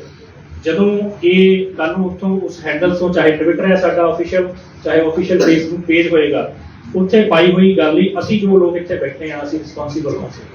ਚਾਹੇ ਅਸੀਂ ਸਰਕਾਰ ਦੇ ਅਗੇਂਸਟ ਪਾਵਾਂਗੇ, ਅਸੀਂ ਜ਼ਿੰਮੇਵਾਰੀ ਦੇ ਨਾਲ ਉੱਥੇ ਇੱਕ ਜਿਹੜਾ ਤਾਲਮੇਲ ਬਿਠਾਉਣ ਦਾ, ਕਿਉਂਕਿ ਅੱਜ ਦੀ ਡੇਟ 'ਚ ਮੈਨੂੰ ਲੱਗਦਾ ਆਪਾਂ ਸਾਰੇ ਜਿੰਨੇ 90% ਜਰਨਲਿਸਟ ਵੀ ਆ, ਸਾਡਾ ਜ਼ਿਆਦਾ ਸਮਾਂ ਜਿਹੜਾ ਸੋਸ਼ਲ ਮੀਡੀਆ 'ਤੇ ਸਪੈਂਡ ਹੁੰਦਾ। ਸਾਡੀਆਂ ਨਿਊਜ਼ ਔਰ ਪ੍ਰਿੰਟ ਤੱਕ ਲੋਕਾਂ ਦਾ ਇੰਟਰਸਟ ਘਟਿਆ ਵੀ ਆ, ਪਹੁੰਚ ਵੀ ਘਟੀ ਹੈ। ਸੋ ਅਸੀਂ ਆਥੋਰਾਈਜ਼ ਹੋਵਾਂਗੇ, ਅਸੀਂ ਰਿਸਪੌਂਸੀਬਲ ਹੋਵਾਂਗੇ ਉਹਦੇ ਲਈ। ਔਰ ਜਿਹੜੀ ਵੀ ਹਰ ਰੋਜ਼ ਸਿੱਖਾਂ ਪੰਜਾਬੀਆਂ ਨੂੰ ਡੀਫੇਮ ਕਰਨ ਲਈ ਇਹਨਾਂ ਦੀ ਜਿਹੜੀ ਆਈਟੀ ਸੈੱਲ ਦੀ ਪੇਡ ਸੈਨਾ ਹੈ ਉਹਨੂੰ ਕਾਊਂਟਰ ਕਰਾਂਗੇ, ਉਹਨਾਂ ਨੂੰ ਐਕਸਪੋਜ਼ ਕਰਾਂਗੇ। ਔਰ ਨਾਲ ਦੀ ਨਾਲ ਜੋ ਹੋਣਾ ਚਾਹੀਦਾ ਐਕਚੁਅਲੀ ਨੈਰੇਟਿਵ, ਜੋ ਐਕਚੁਅਲੀ ਅਸਲੀ ਨਿਊਜ਼ ਹੋਏਗੀ, ਉਹਨੂੰ ਤੱਥਾਂ ਦੇ ਆਧਾਰ ਤੇ ਵੈਰੀਫਾਈ ਕਰਨ ਤੋਂ ਬਾਅਦ, ਤਾਂ ਕਿ ਅਕਸਰ ਜਿੰਨੇ ਟਾਈਮ ਦੇ ਵਿੱਚ ਕਿਸੇ ਗੱਲ ਦਾ ਨਿਚੋੜ ਨਿਕਲਦਾ, ਉਹਨੇ ਚੱਕਰ ਨੂੰ ਉਹਨੇ ਸਮੇਂ ਦੇ ਵਿੱਚ ਉਸ ਨਿਊਜ਼ ਨੂੰ ਜਿਹੜਾ ਕਹਿ ਲਓ ਵੀ ਉਹ ਲੋਕਾਂ ਦੇ ਘਰਾਂ ਤੱਕ, ਮਨਾਂ ਤੱਕ ਪਹੁੰਚ ਚੁੱਕੀ ਹੈ। ਜਿਵੇਂ ਬਹੁਤ ਸਾਰੀ ਐਗਜ਼ਾਮਪਲ ਪਿਛਲੇ 1 ਮਹੀਨੇ 'ਚ ਦੇਖੀਏ ਵੀ ਜਿੰਨੇ ਚੱਕਰ ਨੂੰ ਉਹਦੀ ਸੱਚਾਈ ਪਤਾ ਲੱਗਦੀ ਹੈ, ਉਹਨੇ ਚਿਰ ਨੂੰ ਲੋਕਾਂ ਦੇ ਵਿੱਚ, ਉਹਨਾਂ ਦੇ ਮਨਾਂ ਦੇ ਵਿੱਚ ਉਹ ਚੀਜ਼ ਅਸਰ ਕਰ ਚੁੱਕੀ ਹੁੰਦੀ ਹੈ। ਜਿਵੇਂ ਉਹ ਤਿਰੰਗੇ ਵਾਲਾ ਇਸ਼ੂ ਇੱਕ ਫੇਸ ਤੇ ਬਣਾਉਣ ਦਾ ਦਰਬਾਰ ਸਾਹਿਬ ਹੋਇਆ, ਜੇ ਇਹੋ ਜਿਹੇ ਸਾਨੂੰ ਨਹੀਂ ਪਤਾ ਸ਼ਾਮ ਨੂੰ ਕਿਹੜਾ ਇਸ਼ੂ ਜਿਹੜਾ ਸੋਸ਼ਲ ਮੀਡੀਆ ਤੇ ਛਾ ਜਾਣਾ, ਉਹਦੇ ਵਿੱਚ ਪੋਲਰਾਈਜੇਸ਼ਨ ਹੋਣੀ ਸ਼ੁਰੂ ਹੋ ਜਾਣੀ। ਔਰ ਇਹੋ ਜਿਹੇ ਮੌਕਿਆਂ ਤੇ ਆਪਣਾ ਜਿਹੜਾ ਪੋਲੀਟੀਕਲ ਪਾਰਟੀਆਂ ਦੇ ਆਈਟੀ ਸਰ ਨੇ ਆਪਣਾ ਘਟੀਆ ਬੰਦ ਖਾਂਦੇ ਆ, ਉਹਦੇ ਵਿੱਚ ਜਿਹੜਾ ਨਫ਼ਰਤੀ ਪ੍ਰਚਾਰ ਕਰਦੇ ਨੇ। ਸੋ ਇਹ ਖਾਸ ਕਰਕੇ ਰੂਲਿੰਗ ਪਾਰਟੀ ਨਾਲ ਜੁੜੇ ਹੋਏ ਲੋਕ, ਉਹਨੂੰ ਅਸੀਂ ਕਾਊਂਟਰ ਕਰਾਂਗੇ। ਔਰ ਨਾਲ ਦੀ ਨਾਲ ਉਸ ਘਟਨਾ ਦੀ, ਉਸ ਨਿਊਜ਼ ਦੀ ਸੱਚਾਈ ਕੀ ਹੈ, ਉਹ ਅਸੀਂ ਆਪਣੇ ਤੌਰ ਤੇ ਵੈਰੀਫਾਈ ਕਰਕੇ ਤਹਿ ਤੱਕ ਪਹੁੰਚ ਕੇ ਤੁਹਾਡੇ ਤੱਕ ਉਹਨਾਂ ਟਵਿੱਟਰ ਹੈਂਡਲਸ ਰਾਹੀਂ, ਇਸ ਫੇਸਬੁੱਕ ਪੇਜ ਰਾਹੀਂ ਤੁਹਾਡੇ ਤੱਕ ਪਹੁੰਚ ਤੱਕ ਕਰਿਆ ਕਰਾਂਗੇ। ਔਰ ਇਹਦੇ ਨਾਲ ਰਿਲੇਟਡ ਅਗਰ ਆਪ ਜੀ ਦਾ ਕੋਈ ਵੀ ਸਵਾਲ ਹੈ ਵੈਦ ਸਾਹਿਬ ਨਾਲ, ਪ੍ਰਧਾ ਜੀ ਨਾਲ, ਤਾਂ ਤੁਸੀਂ ਪਲੀਜ਼ ਕਿਸ ਤਰ੍ਹਾਂ ਕਰੋਗੇ ਸ਼ੋ ਕੀ ਪੇਜ ਦਾ ਕੀ ਨਾਮ ਹੋਗਾ, ਪੇਜ ਬਣਾਓਗੇ ਤੁਸੀਂ ਆਪਣਾ? ਬਣ ਗਏ ਨੇ ਜੀ, ਤੁਸੀਂ ਸਰਚ ਕਰੋਗੇ ਟਰੈਕਿੰਗ ਹੇਟ ਅਗੇਂਸਟ ਸਿੱਖ। ਅਸੀਂ ਵੈਰੀਫਾਈ ਕਰਾਂਗੇ ਜੀ। ਉਸ ਬੰਦਿਆਂ ਦੀ ਜਿਹੜਿਆਂ ਦੀ ਸਿੱਖ ਬਰਾਬਰ ਅਸੀਂ ਉਹਦੇ ਆਪਣੇ ਪੇਜ ਦੇ ਉੱਤੇ ਅਸੀਂ ਕਰਾਂਗੇ ਉਹ ਵੈਰੀਫਾਈ ਕਿਸ ਤਰ੍ਹਾਂ ਤੁਸੀਂ ਕਰ ਸਕਦੇ ਹੋ। ਦੇਖੋ ਜਿਹੜੇ ਤਾਂ ਬਹੁਤ ਸਾਰੇ ਆਈਟੀ ਸੈੱਲ ਜਦੋਂ ਅਸੀਂ ਦੇਖਦੇ ਹਾਂ ਵੀ ਇਹ ਦੋਵੇਂ ਪਾਸੇ ਪ੍ਰੋਬਲਮ ਹੁੰਦੀ ਹੈ, ਬਾਕੀ ਉਹਦੀ ਇੰਟੈਂਸ਼ਨ ਵੀ ਹੁੰਦੀ, ਪਰ ਕਈ ਵਾਰੀ ਇੰਟੈਂਸ਼ਨਲੀ ਵੀ, ਜ਼ਿਆਦਾਤਰ ਇੰਟੈਂਸ਼ਨਲੀ ਹੁੰਦੀ ਹੈ ਵੀ ਜਿਵੇਂ ਇੱਕ ਗੁਜਰਾਤ ਦੀ ਆਈਡੀ ਨੂੰ ਫੋਰ ਐਨ ਐਗਜ਼ਾਮਪਲ ਜਿਹੜੀ ਲੜਕੀ ਦਰਬਾਰ ਸਾਹਿਬ ਆਈ ਸੀ, ਉਹ ਕੋਈ ਪਲਾਨ ਘਟਨਾ ਨਹੀਂ ਸੀ, ਉਹ ਇੱਕ ਸਧਾਰਨ ਘਟਨਾ ਸੀ। ਔਰ ਇਹੋ ਜਿਹੀ ਪ੍ਰੋਬਲਮ ਦਰਬਾਰ ਸਾਹਿਬ ਬੜੀ ਵਾਰੀ ਆਉਂਦੀ ਹੈ ਮਰਿਆਦਾ ਦੇ ਇਸ਼ੂਸ ਤੇ, ਜਿਵੇਂ ਕਹਿ ਦਿੱਤਾ ਜਾਂਦਾ ਵੀ ਤੁਸੀਂ ਆਹ ਚੇਂਜ ਕਰਕੇ ਆਓ ਜਾਂ ਕੱਪੜੇ ਬਦਲ ਕੇ ਆਓ, ਤੁਸੀਂ ਫੇਸ ਤੇ ਆਹ ਨਹੀਂ ਲਾ ਸਕਦੇ। ਮਤਲਬ ਉਹ ਉਸ ਘਟਨਾ ਨੂੰ ਜਿੱਦਾਂ ਦਾ ਰੰਗਤ ਦਿੱਤੀ ਗਈ ਔਰ ਜਿੱਡੀ ਹੇਟ, ਜਿੱਡੀ ਨਫ਼ਰਤ ਦਰਬਾਰ ਸਾਹਿਬ ਦੇ ਅਗੇਂਸਟ ਫੈਲਾਈ ਗਈ ਪੇਡ ਆਈਟੀ ਸੈੱਲ ਵੱਲੋਂ, ਖਾਸ ਕਰਕੇ ਦਿੱਲੀ ਦੀਆਂ ਕੁਝ ਆਈਡੀਜ਼ ਵੱਲੋਂ, ਉਹਨੂੰ ਜਦੋਂ ਅਸੀਂ ਆਇਡੈਂਟੀਫਾਈ ਕੀਤਾ ਤਾਂ ਬੜੀ ਵਾਰੀ ਉਹ ਆਪਣੀਆਂ ਆਈਡੀਆਂ ਤੇ ਹੀ ਗਲਤ ਪੋਸਟਾਂ ਪਾਉਂਦੇ ਨੇ, ਫਿਰ ਉਹਨੂੰ ਵਾਇਰਲ ਕਰਦੇ ਨੇ। ਜਿਹੜੀ ਆਈਡੀ ਨੂੰ ਕੁੜੀ ਦੀ ਆਈਡੀ ਦੱਸ ਕੇ ਵਾਇਰਲ ਕੀਤਾ, ਕੁੜੀ ਦੀ ਆਈਡੀ ਵੀ ਹੈ ਨਹੀਂ ਸੀ। ਸਰ ਉਸ ਦੇ ਵਿੱਚ ਸੇਵਾਦਾਰ ਵੱਲੋਂ ਇਹ ਕਿਹਾ ਗਿਆ ਸੀਗਾ ਕਿ ਇੰਡੀਆ ਨਹੀਂ ਇਹ ਪੰਜਾਬ ਹੈ, ਇਹ ਦਫਾ ਤੁਸੀਂ ਵੀ ਸੁਣਿਆ ਹੋਣਾ। ਹਾਂਜੀ ਇਸ ਵੈਰੀਫਿਕੇਸ਼ਨ ਤੇ ਐਸਪੀਜੀਸੀ ਨੇ ਉਹਦੇ ਉੱਤੇ ਐਕਸ਼ਨ ਲੈ ਲਿਆ ਹੈ। ਮੈਂ ਉਹ ਘਟਨਾ ਦੀ ਗੱਲ ਨਹੀਂ ਕਰ ਰਿਹਾ, ਮੈਂ ਤੁਹਾਨੂੰ ਐਗਜ਼ਾਮਪਲ ਦੇ ਰਿਹਾ ਵੀ ਉਸ ਕੋਈ ਇੱਕ ਸਧਾਰਨ ਕੋਈ ਪਲਾਨ ਘਟਨਾ ਨਹੀਂ ਸੀ, ਕੋਈ ਵਾਇਰਲ ਹੋ ਜਾਂਦੀ ਹੈ ਕੋਈ ਘਟਨਾ। ਮੈਂ ਉਹੀ ਕਹਿ ਰਿਹਾ ਵੀ ਜਿਵੇਂ ਜਿਹੜੀਆਂ ਸਿੱਖਾਂ ਦੇ ਨਾਲ ਰਿਲੇਟਡ ਕੋਈ ਫੇਕ ਨਿਊਜ਼ ਫਲਾਈਆਂ ਜਾਣ, ਸਾਡੇ ਕੋਲ ਉਹ ਜਿਹਾ ਸਿਸਟਮ ਤਾਂ ਹੈਗਾ, ਜਿਵੇਂ ਮੈਂ ਪਹਿਲਾਂ ਹੀ ਕਹਿ ਦਿੱਤਾ ਵੀ ਅਸੀਂ ਸ਼੍ਰੀ ਅਕਾਲ ਤਖਤ ਸਾਹਿਬ ਔਰ ਸਿੱਖਾਂ ਦੀ ਨੁਮਾਇੰਦਾ ਜਥੇਬੰਦੀ ਐਸਜੀਪੀਸੀ ਜਾਂ ਜਿਹੜੀਆਂ ਵੱਡੀਆਂ ਸੰਸਥਾਵਾਂ ਕੋਈ ਵੀ ਘਟਨਾ ਕਿਸੇ ਖਾਸ ਜਗ੍ਹਾ ਨਾਲ, ਕਿਸੇ ਖਾਸ ਸਿੱਖ ਸ਼ਖਸੀਅਤ ਨਾਲ ਰਿਲੇਟਡ, ਸਾਡੇ ਕੋਲ ਇਹੋ ਜਿਹਾ ਸਿਸਟਮ ਤਾਂ ਹੈ ਹੀ ਹੈ ਨਾ ਕਿ ਅਸੀਂ ਉਹਨੂੰ ਉਸੇ ਵੇਲੇ ਫੋਨਿਕ ਕਾਲ ਕਰਕੇ ਜਾਂ ਉਹ ਸਾਰੀਆਂ ਤੱਥਾਂ ਨੂੰ ਵੈਰੀਫਾਈ ਕਰਕੇ ਤੁਹਾਡੇ ਤੱਕ ਸਹੀ ਪੱਖ, ਸਹੀ ਖਬਰ ਪਹੁੰਚਾ ਸਕਦੇ। ਸੰਸਥਾਵਾਂ ਜਿਹੜੀਆਂ ਤੁਹਾਡੇ ਨਾਲ ਗੱਲ ਕੀਤੀ ਹੈ ਸਿੱਖਾਂ ਦੇ ਖਿਲਾਫ ਆ ਚੀਜ਼ ਖਿਲਾਫਨ ਦੇ ਲਈ ਆਈਟੀ ਸੈੱਲ ਵੱਲੋਂ ਕੰਮ ਕੀਤਾ ਜਾ ਰਿਹਾ, ਕੱਲ ਨੂੰ ਹਿੰਦੂ ਵੀ ਬਣਾ ਲੈਣਗੇ, ਇਹ ਤਾਂ ਫਿਰ ਆਪਸ ਵਿੱਚ ਕਲੇਸ਼ ਪਊਗਾ। ਨਹੀਂ, ਮੈਂ ਬਿਲਕੁਲ ਚਾਹੂੰਗਾ ਵੀ ਕਿਸੇ ਵੀ ਧਰਮ ਦੇ ਖਿਲਾਫ ਅਗਰ ਕੋਈ ਪ੍ਰੋਪਾਗੈਂਡਾ ਫੈਲਾਇਆ ਜਾ ਰਿਹਾ ਮਿਥ ਕੇ, ਕਿਸੇ ਵੀ ਧਰਮ ਦੇ ਖਿਲਾਫ, ਚਾਹੇ ਹਿੰਦੂਆਂ ਦੇ ਖਿਲਾਫ, ਅਸੀਂ ਉਹਨੂੰ ਵੀ ਹੋਣਾ ਚਾਹੀਦਾ ਹੈ। ਔਰ even ਅਸੀਂ ਕਹਿ ਰਹੇ ਹਾਂ ਵੀ ਹਿੰਦੂ ਆਰਗੇਨਾਈਜੇਸ਼ਨ ਨੂੰ ਇਹਦਾ ਨੋਟਿਸ ਲੈਣਾ ਚਾਹੀਦਾ, ਉਹਨਾਂ ਨੂੰ ਕੋਈ ਪਲੇਟਫਾਰਮ ਤਿਆਰ ਕਰਨਾ ਚਾਹੀਦਾ ਕਿ ਅਗਰ ਕੋਈ ਸਿੱਖਾਂ ਦੇ ਨਾਂ ਤੇ ਫੇਕ ਆਈਡੀ ਬਣਾ ਕੇ ਹਿੰਦੂਆਂ ਦੇ ਖਿਲਾਫ ਧਰੂਵੀਕਾਰੀ ਕਰਨ ਲਈ ਪ੍ਰਚਾਰ ਕਰ ਰਿਹਾ ਤੇ ਉਹਨਾਂ ਨੂੰ ਕਾਊਂਟਰ ਕਰਨ ਲਈ ਅਸੀਂ ਤਾਂ ਕਰਾਂਗੇ ਵੀ ਜੇ ਕੋਈ ਸਿੱਖਾਂ ਦੀ ਆਈਡੀ ਬਣਾ ਕੇ ਕਿਸੇ ਦੇ ਖਿਲਾਫ ਪ੍ਰਚਾਰ ਕਰ ਰਿਹਾ, ਉਹ ਕੌਣ ਚਲਾ ਰਿਹਾ ਆਈਡੀ, ਉਹਦਾ ਮਕਸਦ ਕੀ ਹੈ, ਉਹਨੂੰ ਸਾਹਮਣੇ ਲਿਆਉਣਾ ਚਾਹੀਦਾ। ਅਗਰ ਹਿੰਦੂ ਆਰਗੇਨਾਈਜੇਸ਼ਨ ਇਨੀਸ਼ੀਏਟਿਵ ਲੈਂਦੀਆਂ ਤੇ ਅਸੀਂ ਉਹਦਾ ਵੈਲਕਮ ਕਰਾਂਗੇ। ਸਰਦਾਰ ਸੁਸਾਇਟੀਆਂ ਜਿਹੜੀਆਂ ਤੁਹਾਡੇ ਨਾਲ ਜੁੜੀਆਂ, ਅਸੀਂ ਇਨੀਸ਼ੀਅਲੀ ਜਿਹੜਾ ਹੈਗਾ ਅਲਾਈਅੰਸ ਆਫ ਸਿੱਖ ਆਰਗੇਨਾਈਜੇਸ਼ਨ, ਜਿਹੜੀਆਂ ਸੋਸ਼ਲ ਐਕਟਿਵਿਸਟ ਨੇ, ਜਿਵੇਂ ਮੈਂ ਤੁਹਾਨੂੰ ਦੱਸਿਆ ਕਿ ਪੰਜਾਬ ਅਗੇਂਸਟ ਕਰਪਸ਼ਨ ਔਰ public action committee, Mattewara committee ਨਾਲ ਰਿਲੇਟਡ ਜਿਹੜੇ ਐਕਟਿਵਿਸਟ ਨੇ, ਜਿਹੜੇ ਆਲਰੇਡੀ ਜਿਨ੍ਹਾਂ ਦਾ ਟਵਿੱਟਰ ਤੇ ਇਸ ਨੈਰੇਟਿਵ ਨੂੰ ਕਾਊਂਟਰ ਕਰਨ ਦਾ ਐਕਸਪੀਰੀਅੰਸ ਹੈ, ਜਿਵੇਂ ਡਾਕਟਰ ਸਾਹਿਬ ਨੇ ਕਿਸਾਨ ਅੰਦੋਲਨ ਵਾਲੇ ਟਵਿੱਟਰ ਤੇ ਜਿਹੜੀ ਕੈਂਪੇਨ ਪੰਜਾਬੀਆਂ ਦੇ ਖਿਲਾਫ ਚੱਲ ਰਹੀ ਸੀ, ਤਾਂ ਟਰੈਕਟਰ ਟੂ ਟਵਿੱਟਰ ਦਾ ਪਾਰਟ ਬਣ ਕੇ ਬਹੁਤ ਸਾਰੀਆਂ, ਜਿਵੇਂ ਟਾਈਮਸ ਆਫ ਇੰਡੀਆ ਔਰ ਬਹੁਤ ਸਾਰੀਆਂ ਅਖਬਾਰਾਂ ਨੇ ਟਾਈਮ ਟੂ ਟਾਈਮ ਇਹਨਾਂ ਦੀਆਂ ਜਿਹੜੀਆਂ ਟਵਿੱਟਰ ਹੈਂਡਲ ਤੋਂ ਪਾਈਆਂ ਗਈਆਂ ਨਿਊਜ਼ ਨੂੰ ਸਟੋਰੀਜ਼ ਤੇ ਮੈਂਸ਼ਨ ਕੀਤਾ, ਸਰਕਾਰਾਂ ਨੇ ਮੈਂਸ਼ਨ ਕੀਤਾ। ਉਹ ਟਵਿੱਟਰ ਹੈਂਡਲ ਸਰਕਾਰ ਨੇ ਮੇਰੇ ਖਿਆਲ ਸ਼ਾਇਦ 3 ਵਾਰ ਤੋਂ ਜ਼ਿਆਦਾ ਵਾਰ ਬੰਦ ਕਰਵਾਇਆ ਉਹ ਹੈਂਡਲ। ਸੋ ਇਸ ਤਰੀਕੇ ਨਾਲ ਜਿਵੇਂ ਕਿਸਾਨ ਅੰਦੋਲਨ ਦਾ ਇੱਕ ਕਿਸਾਨ ਏਕਤਾ ਮੋਰਚਾ ਦੇ ਨਾਂ ਤੇ ਇੱਕ ਆਫੀਸ਼ੀਅਲ ਹੈਂਡਲ ਹੁੰਦਾ ਸੀ। ਤੁਸੀਂ ਇਹ ਸਾਰਾ ਕੁਝ ਥਰਡ ਪਾਰਟੀ ਐਪ ਤੇ ਜਾ ਰਹੇ ਹੋ, ਟਵਿੱਟਰ ਵੀ ਸਮਵਨ ਐਲਸ ਚਲਾ ਰਿਹਾ, ਫੇਸਬੁੱਕ ਵੀ, ਇੰਸਟਾ, ਜੇ ਉਹ ਤਿੰਨਾਂ ਚੋਂ ਕੋਈ ਵੀ ਜਾਂ ਵਟਐਵਰ ਉਹ ਬੰਦ ਕਰ ਦਿੰਦੇ ਨੇ, ਤੁਹਾਡੇ ਕੋਲ ਕੀ ਆਪਸ਼ਨ ਹੈ? ਤੁਹਾਡਾ ਆਪਣਾ ਵੈਬ ਨਹੀਂ ਹੋਣਾ ਚਾਹੀਦਾ, ਆਪਣਾ ਸਰਵਰ ਨਹੀਂ ਹੋਣਾ ਚਾਹੀਦਾ? ਬਹੁਤ ਥੋੜਾ ਸਵਾਲ ਹੈ। ਇਹੀ ਟੂਲ ਵਰਤ ਕੇ ਇਹ ਰਿਊਮਰ ਮੌਂਗਰਿੰਗ ਕੀਤੀ ਜਾਂਦੀ ਹੈ ਔਰ ਇਹਨਾਂ ਟੂਲਾਂ ਦਾ ਇਹ ਜਵਾਬ ਦੇਵਾਂਗੇ। ਸਾਡਾ ਸਵੇਰੇ ਹੈਂਡਲ ਬੰਦ ਕਰ ਦੇਣਾ, ਅਸੀਂ ਦੁਪਹਿਰੇ ਦੁਬਾਰਾ ਬਣਾਵਾਂਗੇ, ਅਸੀਂ ਸ਼ਾਮ ਨੂੰ ਬਣਾਵਾਂਗੇ, ਅਸੀਂ ਕਰਦੇ ਨਹੀਂ। ਮੈਂ ਕਹਿੰਦਾ ਤੁਸੀਂ 10 ਵਾਰ ਬਣਾਓ, ਉਹ 10 ਵਾਰ ਬੰਦ ਕਰ ਦੇਣ, ਇਸੇ ਕੰਮ ਤੇ ਲੱਗੇ ਰਹਾਂਗੇ। ਬੈਟਰ ਨਹੀਂ ਹੈ ਇੱਕ ਵੈਬ ਨਾਲ ਫਾਊਂਡ ਕਰ ਦਿੱਤਾ ਜਾਵੇ ਵੀ ਉਹ ਤੁਹਾਨੂੰ ਬੰਦ ਕਰਨ ਦੀ ਜਿਹੜੀ ਪਾਵਰ ਆਉਣਾ ਦੀ ਉਹ 100 ਟਾਈਮ ਘਟ ਜਾਣੀ ਉਹਦੇ ਨਾਲ। ਨਹੀਂ, ਜਿਹੜੇ ਕਾਨੂੰਨ ਦੇ ਮੁਤਾਬਕ ਉਹ ਸਾਡਾ ਹੈਂਡਲ ਬੰਦ ਕਰਦੇ ਆ, ਉਸੇ ਕਾਨੂੰਨ ਦੇ ਨਾਲ ਉਹ ਸਾਡੀ ਵੈਬਸਾਈਟ ਵੀ ਬੰਦ ਕਰ ਸਕਦੇ ਆ, ਉਹ 'ਚ ਕੋਈ ਡਿਫਰੈਂਸ ਨਹੀਂ ਹੈਗਾ। ਕਹਿਣ ਦਾ ਤਾਂ ਮਤਲਬ ਇਹ ਹੈ ਵੀ ਉਹਨਾਂ ਨੇ ਆਪਣੇ ਵਾਲਾ ਕੰਮ ਕਰਨਾ ਹੀ ਆ। ਉਹਨਾਂ ਨੇ ਤਾਂ BBC ਬੰਦ ਕਰਤਾ ਤੇ ਸਾਰੀਆਂ ਫੇਕ ਆਈਡੀਜ਼ ਚੱਲਦੀਆਂ ਰੱਖੀਆਂ, ਉਸੇ ਕਰਕੇ ਤੇ ਆਪਣੀ ਇਹ ਲੋੜ ਸਾਨੂੰ ਮਹਿਸੂਸ ਹੋਈ ਆ ਤੇ ਅਸੀਂ ਉਹ ਇਹ ਵਾਲਾ ਕੰਮ, ਇਹ ਮਾਹੌਲ ਅਸੀਂ BJP ਵੇਲੇ ਵੇਖ ਲਿਆ। ਉਹ ਕਿੰਨੇ ਦੂਰ ਤੱਕ ਜਾ ਸਕਦੇ ਸੀ। ਉਹ ਜਿਹੜਾ ਹੁਣ ਵਾਲਾ ਸਮਾਂ ਆ ਜਾਂ ਹੁਣ ਵਾਲਾ ਜਿਹੜਾ ਹੁਣ ਅਸੀਂ ਵੱਖਰੇ, ਉਹ ਕਿਸਾਨੀ ਅੰਦੋਲਨ ਸੀ, ਹੁਣ ਅਸੀਂ ਪੰਜਾਬ ਦੇ ਭਾਈਚਾਰੇ ਮਾਹੌਲ ਦੀ ਗੱਲ ਕਰਦੇ ਪਏ ਆ ਤੇ ਉਹਦੇ ਵਿੱਚੋਂ ਅਸੀਂ ਸ਼ਾਇਦ ਸਾਡੀ ਜਿਹੜੀ ਟੀਮ ਆ ਉਹਦਾ ਵੀ ਇੱਕ ਐਵੋਲੂਸ਼ਨ ਹੋ ਚੁੱਕਾ ਉਸ ਮਾਹੌਲ ਨੂੰ ਵੇਖਣ ਦਾ, ਤੇ ਉਸ ਮਾਹੌਲ ਦੇ ਵਿੱਚੋਂ ਅਸੀਂ ਸਾਹਮਣੇ ਆਵਾਂਗੇ ਜਿੰਨਾਂ ਨੂੰ। ਪ੍ਰਧਾਨ ਜੀ ਜੇ ਵੈਸੇ ਗੱਲ ਕਰੀਏ ਤਾਂ ਇਹ ਜਿਹੜਾ ਸੋਸ਼ਲ ਮੀਡੀਆ ਦੇ ਉੱਤੇ ਜੀ ਟੀਮ ਕੰਮ ਕਰਦੀ ਹੁੰਦੀ ਹੈ। ਉਹਦਾ ਟੀਮ ਜਿਹੜੀ ਜਿੱਥੇ ਬੈਠੀ ਹੈ ਉਹ ਕਿਹੜੀ ਜਗ੍ਹਾ ਹੋਏਗਾ, ਕੋਈ ਸਥਾਨ ਪੰਜਾਬ ਚ ਰੱਖਿਆ ਹੋਏਗਾ? ਸਾਡੇ ਜਿਹੜੇ ਹੈਂਡਲ ਆ ਉਹਦੇ ਡੈਡੀਕੇਟਿਡ ਹੈਂਡਲ ਦੇ ਇਨਬਾਕਸ ਹੋਣਗੇ, ਉਹਦੇ 'ਚ ਤੁਸੀਂ ਮੈਸੇਜ ਕਰ ਸਕੋਗੇ। ਅਸੀਂ ਤੁਹਾਡੇ ਮੂਹਰੇ ਬੈਠੇ ਹਾਂ, ਸਾਡੇ ਨੰਬਰ ਪਬਲਿਕ ਡੋਮੇਨ 'ਚ ਹੋਣਗੇ, 4-5 ਜਾਣੇ ਅਸੀਂ ਤੁਹਾਡੇ ਮੂਹਰੇ ਬੈਠੇ ਹਾਂ। ਬਾਕੀ ਜਾਣਕਾਰੀ ਜਿਹੜੀ ਹੈ ਜਿੱਦਾਂ ਇੱਕ ਟੀਮ ਸ਼ੁਰੂਆਤ ਕਰਦੀ ਹੁੰਦੀ ਆ, ਇਹ ਸਾਡਾ ਪਹਿਲਾ ਕਦਮ ਆ। ਲੋੜ ਮੁਤਾਬਕ ਜਿੱਥੇ ਵੀ ਲੋੜ ਪੈਂਦੀ ਹੈ, ਜੇ ਸਾਨੂੰ ਕਿਸੇ ਦਫ਼ਤਰ ਦੀ ਲੋੜ ਪੈਂਦੀ ਆ ਤੇ ਉਹ ਇੱਕ ਫਿਊਚਰ ਦੀ ਗੱਲ ਹੋ ਸਕਦੀ ਆ। ਇਹ ਸ਼ੁਰੂਆਤ ਹੈ। ਸਰਦਾਰ ਸਾਹਿਬ, ਮਤਲਬ ਜੇ ਅਸੀਂ ਦਰਬਾਰ ਸਾਹਿਬ ਦਾ ਜਿਹੜਾ ਤੁਸੀਂ ਪਿਛਲਾ ਹੁਣੀ ਘਟਨਾਕ੍ਰਮ ਦੀ ਗੱਲ ਵੀ ਕੀਤੀ ਆ ਕਿ ਜੇਕਰ ਫੇਸ ਦੇ ਉੱਤੇ ਕਿਸੇ ਨੇ ਤਿਰੰਗਾ ਲਗਾਇਆ ਸੀ ਜਾਂ ਕੁਝ ਹੋਰ ਵੀ ਲਗਾਇਆ ਹੋਵੇ ਜਾਂ ਤਿਰੰਗਾ ਕਿਸੇ ਹੋਰ ਦੇਸ਼ ਦਾ ਵੀ ਹੋਵੇ, ਜੇ ਲਗਾ ਕੇ ਉਹ ਮੱਥਾ ਟੇਕਣ ਗਿਆ ਤੇ ਉਸ ਨੂੰ ਤੁਸੀਂ ਕਿਸੇ ਹਿਸਾਬ ਨਾਲ ਲੈਣੇ ਆ ਕਿ ਉਹਦੇ ਵਿੱਚ ਕੋਈ ਆਸਥਾ ਨੂੰ ਫਰਕ ਪੈਂਦਾ ਜਾਂ ਕੋਈ ਢਾਹ ਲੱਗਦੀ ਜਾਂ ਕਿੱਦਾਂ ਤੁਹਾਡਾ? ਦੇਖੋ, ਜਿੱਥੇ ਨਾ ਧਾਰਮਿਕ ਆਸਥਾ ਦੀ ਗੱਲ ਆਉਂਦੀ ਆ, ਇਹ ਬੜਾ ਸੌਖਾ ਹੋ ਜਾਂਦਾ ਆ ਵੀ ਇਹਦੇ 'ਚ ਕੀ ਮਾੜਾ ਗੱਲ ਆ। ਹਰ ਧਾਰਮਿਕ